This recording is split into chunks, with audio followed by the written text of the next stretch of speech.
Hi guys, today I'm going to talk about the Elemental Realm map and show you a step-by-step guide and build for this map. If you follow my instructions, the damage which the monsters deal to you will be reduced by an additional 90%. I also want to mention that I recorded this video over a month ago. I just forgot to upload it. I apologize for the low quality. I usually play in windowed mode, not in full screen mode, which is why the quality looks like this. What do you need to farm easily in this map? You might think that you need a lot of elemental resistance since this map is called the Elemental Realm map. Well, it could be useful, but there's a crucial fact you shouldn't forget. The fact is that the monsters you encounter there don't hit you with basic attacks or auto attacks. They use skills. This means that the primary requirement is skill resistance, lots of it.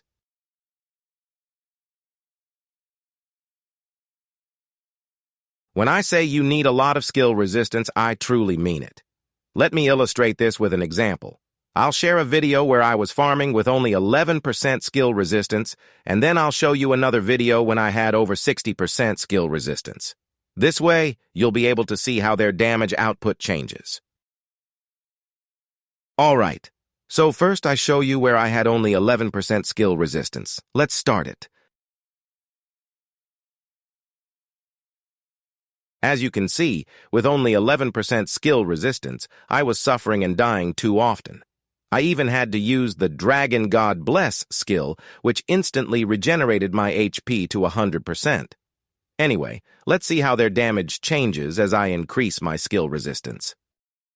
As you can see, they were dealing 1974 damage to me, which is almost 2,000 damage. That's a significant amount of damage from a single monster.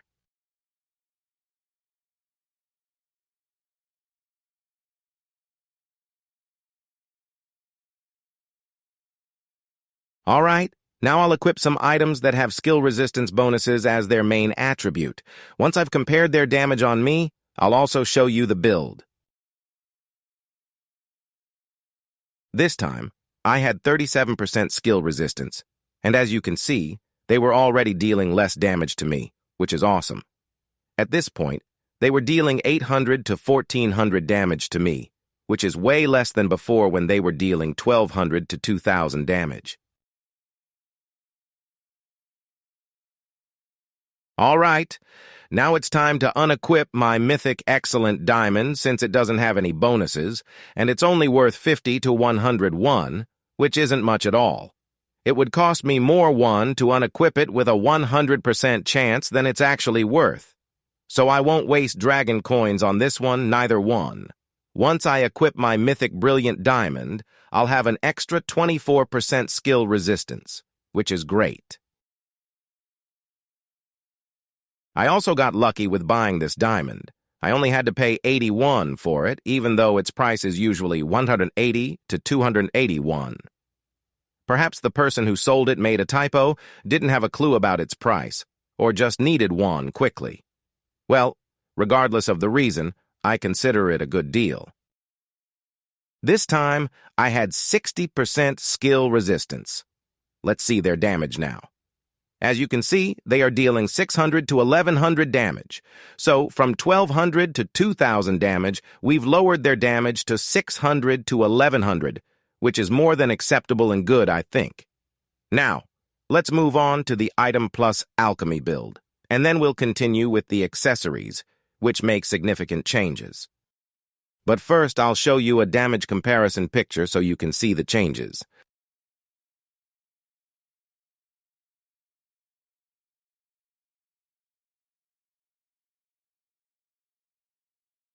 Alright, now let's discuss the alchemies you need for this map, and more importantly, the items you require there.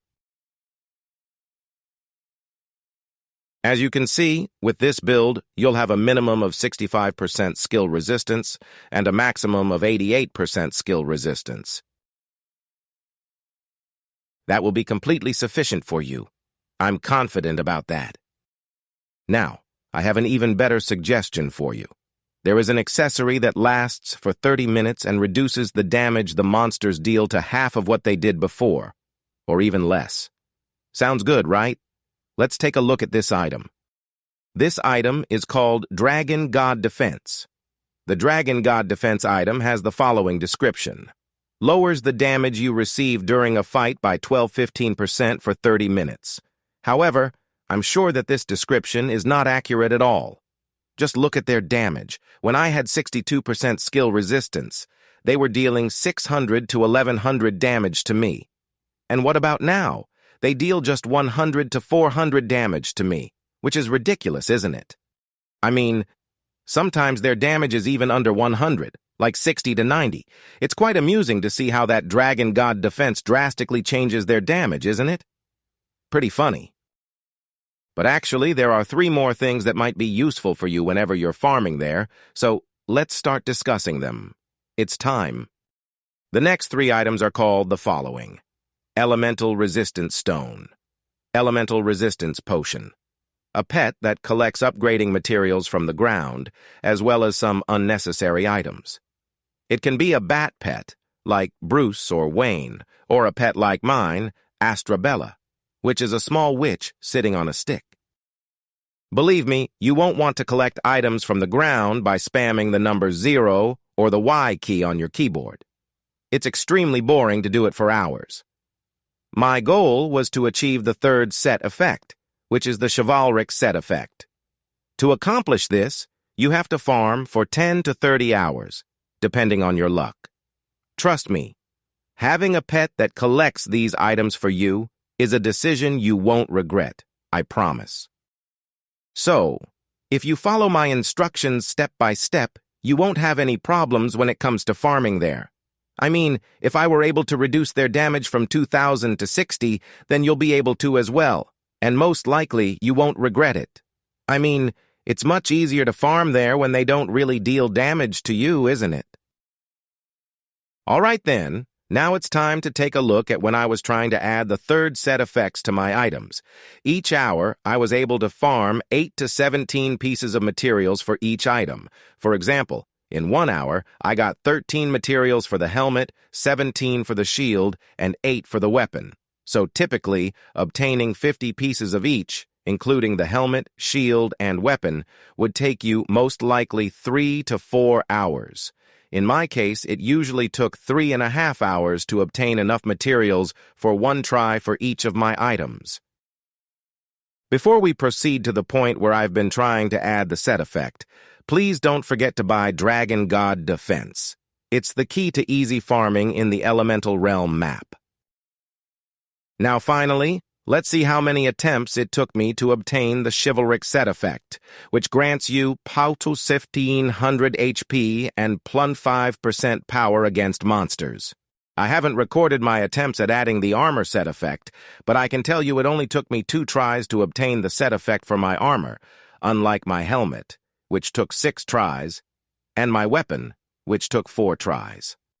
So, in total, obtaining this set effect costed me 20 hours of farming in the Elemental Realm map, 6,000 Gaia, 12-1, and a lot of patience. In return, I gained 1,500 HP and 5% power against monsters, which translates to 800 to 1,000 additional damage in my case. The other set effect could have boosted my damage by an additional 1,400 to 1,700, which is twice as much as this one, but I won't be farming here for hundreds of hours. That's for sure. Conclusion. As evident, gathering sufficient materials for attempting to add a set effect takes approximately 3 to 4 hours. Let's calculate based on a 4-hour time frame. So within 4 hours, you will accumulate enough materials to attempt to apply set effects to your armor, helmet, and weapon. So, how much can you earn by doing this? Well, it depends on 2 options. Option 1. You can charge a fee each time you attempt to add a set effect to a customer's items. For example, you could charge 1021 for each set effect addition attempt. Option 2. Alternatively, you can charge only for successful set effects. In this case, you can ask for a higher fee, such as 30 to 51 per successful attempt. This means that if you are fortunate enough, you can earn 100 to 201 in 4 hours, but at least 30 to 61 in the same time frame. This translates to an income increase of 8-1 to 15-1 per hour, or, in luckier scenarios, 33-1 to 61 per hour. Your wallet will expand steadily as you spend more time farming. So, that's all for today, guys. If you have any ideas for the kind of video I should make next time about Metin2, please let me know. Depending on how busy I'll be, I'll try to post at least 1 or 2 educational videos each month. Anyway, see you in my next video. Take care. Bye.